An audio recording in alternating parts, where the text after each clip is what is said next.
আমাদেরকে ধাবিত করে আমরা কিভাবে আমাদের এই সম্পদগুলোকে অপব্যয় করব, এভাবে কিন্তু আমাদেরকে শয়তান প্ররোচনা দেয় এবং আমরা এভাবে ব্যস্ত থাকি। অথচ আল্লাহ সুবহানাহু ওয়া তাআলা তিনি বলছেন ওয়ালা তুবাদ্দির তাবদীরা, তোমরা অপব্যয়কারীদের অন্তর্ভুক্ত হয়ে না। অন্যত্র আল্লাহ রাব্বুল আলামিন তিনি বলেছেন যে যারা অপব্যয় করবে যে তারা কি কানু ইখওয়ানাশ শায়াতিন, তারা হচ্ছে শয়তানের ভাই। অর্থাৎ আমরা আমাদের যতটুকু প্রয়োজন আমরা ততটুকু আমরা কি করব, আমরা খরচ করব। আমাদের খাবার দরকার 5 জনের, আমি 15 জনের খাবার নিয়ে এসে আমরা বাকিগুলো নষ্ট করে ফেলে দিলাম। এই যে প্রতিটা ক্ষেত্রে আপনার পোশাক দরকার 2টা বা 5টা, আপনি 50টা কিনে আপনি আলমারিতে রেখেছেন বা এগুলো অপচয় নষ্ট হচ্ছে।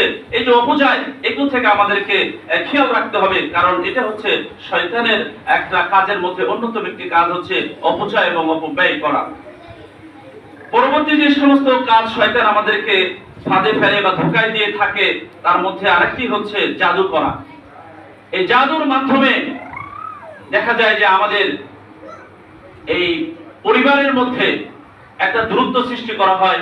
এই জাদুর মাধ্যমে একজন মানুষকে হত্যা করা হয় এবং একজন পরিবারের মধ্যে সুসম্পর্ক আছে, স্বামী স্ত্রীর বন্ধনকে নষ্ট করে দেওয়া হয়। এই জাদু কিন্তু আছে। আল্লাহ রাসূল সাল্লাল্লাহু আলাইহি ওয়াসাল্লামকেও জাদু করা হয়েছিল, আপনারা সকলে জানেন। তো এই জাদুর প্রভাব কিন্তু আছে। তো এই জাদু কিন্তু আজকে চতুর্দিকে আমাদের সারা বাংলাদেশে আজকে সকল জায়গায় আজকে বিস্তার লাভ করেছে। অথচ জাদু শিক্ষা করা হারাম, নিষেধ, আমরা সেটা জানি না। আমরা মুসলিমের সন্তানরা অনেকেই তারা আজকে জাদু শিক্ষা করছে এবং এদিকে তারা ধাবিত হচ্ছে। অথচ আল্লাহ রাসূল সাল্লাল্লাহু আলাইহি ওয়াসাল্লাম এবং আল্লাহ রাব্বুল আলামিন এগুলো তিনি নিষেধ করেছেন।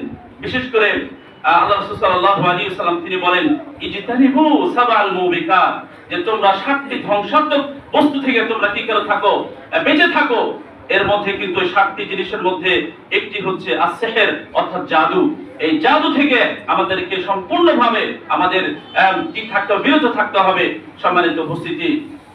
কারণ এই জাদু এগুলো হচ্ছে শয়তানি কর্মকাণ্ড, এগুলো শয়তানের পক্ষ থেকে এসে থাকে।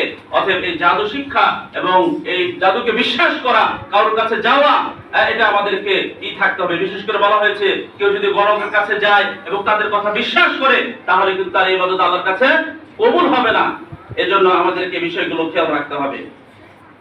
পরবর্তী যে বিষয় শয়তান আমাদেরকে যে ফাঁদের মধ্যে ফেলে, তার অন্যতম একটি হচ্ছে যে আমরা যখন রাত্রিবেলা আমাদের বিছানায় যাই, আমরা শুয়ে পড়ি, ঠিক ওই মুহূর্তে শয়তান পাশে গিয়ে সে বলতে থাকে যে রাত অনেক দীর্ঘ আছে, শুয়ে থাকো।